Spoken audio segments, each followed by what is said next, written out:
I stand squarely behind my decision.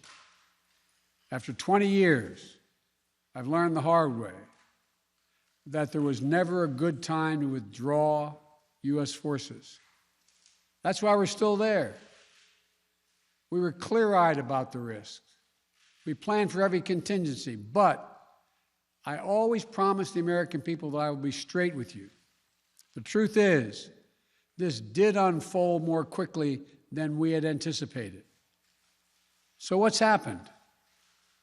Afghanistan political leaders gave up and fled the country.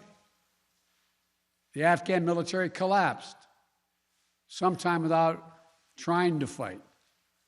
If anything, the developments of the past week reinforced that ending U.S. military involvement in Afghanistan now was the right decision. American troops cannot and should not be fighting in a war and dying in a war that Afghan forces are not willing to fight for themselves. We spent over $1 trillion. We trained and equipped an Afghan military force with some 300,000 strong, incredibly well equipped, a force larger in size than the militaries of many of our NATO allies. We gave them every tool they could need.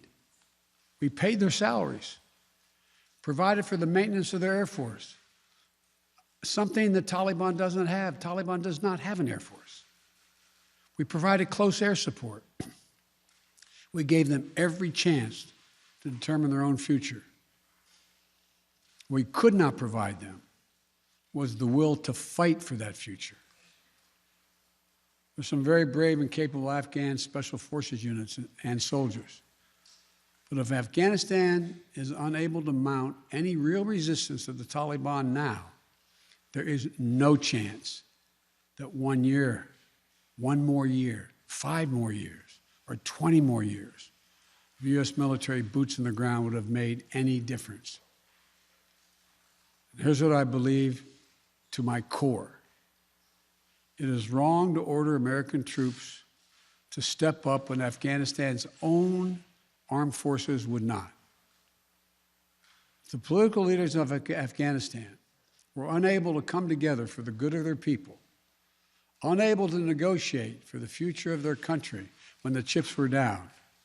They would never have done so while U.S. troops remained in Afghanistan, bearing the brunt of the fighting for them.